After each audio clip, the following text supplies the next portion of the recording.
आज हम बताएंगे आप लोगों को उत्तर प्रदेश का इतिहास।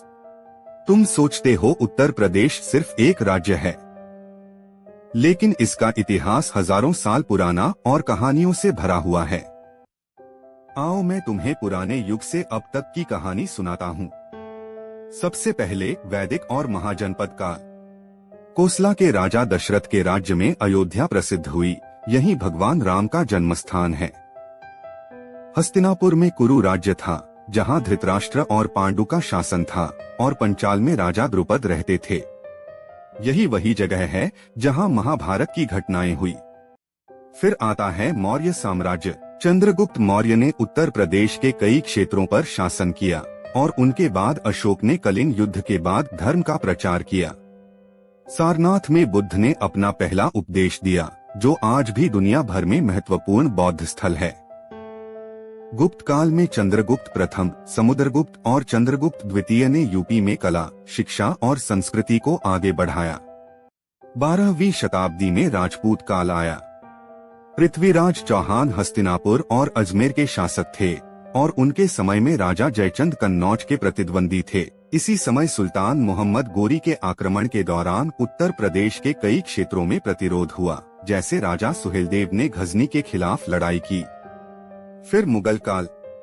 अकबर ने 1556 में आगरा और फतेहपुर सीकरी को प्रशासनिक और सांस्कृतिक केंद्र बनाया। शाहजहां ने ताजमहल का निर्माण कराया, और औरंगजेब के समय अवध और लखनऊ का क्षेत्र मुगल प्रभाव में रहा। यह काल उत्तर प्रदेश की इतिहास में वास्तुकला और कला के लिए प्रसिद्ध है।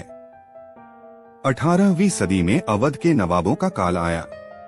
नवाब सादत अली खान पहले नवाब बने। फिर नवाब शुजाउद्दौला ने बुक्सर की लड़ाई में ब्रिटिश के खिलाफ युद्ध किया। नवाब आसफुद्दौला ने लखनऊ में बड़ा इमामबाड़ा का निर्माण कराया, जो आज भी यूपी के धरोहर का हिस्सा है।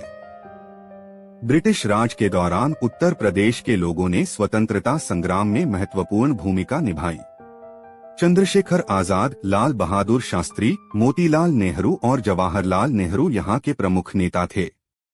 1857 का विद्रोह कानपुर, लखनऊ और मेरठ में हुआ, जिसे पहले स्वतंत्रता संग्राम के नाम से जाना जाता है। 1947 में भारत की स्वतंत्रता के बाद उत्तर प्रदेश आधुनिक काल में आया। लखनऊ, इलाहाबाद, प्रयागराज, कानपुर और वाराणसी शिक्षा, संस्कृति और राजनीति के मुख्य केंद्र बन गए। अयोध्या और वाराणसी धार्मिक और ऐतिहासिक पर्यटन के लिए प्रसिद्ध हैं। और आज भी यूपी की राजनीति और संस्कृति भारत के विकास में एक केंद्रीय भूमिका निभाती है।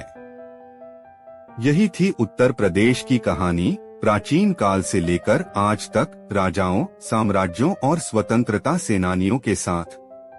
अगर आप इसे ध्यान से सुनेंगे तो समझ पाएंगे कि कैसे हर युग ने उत्तर प्रदेश को एक ऐतिहासिक और सांस्कृतिक केंद्र बनाया।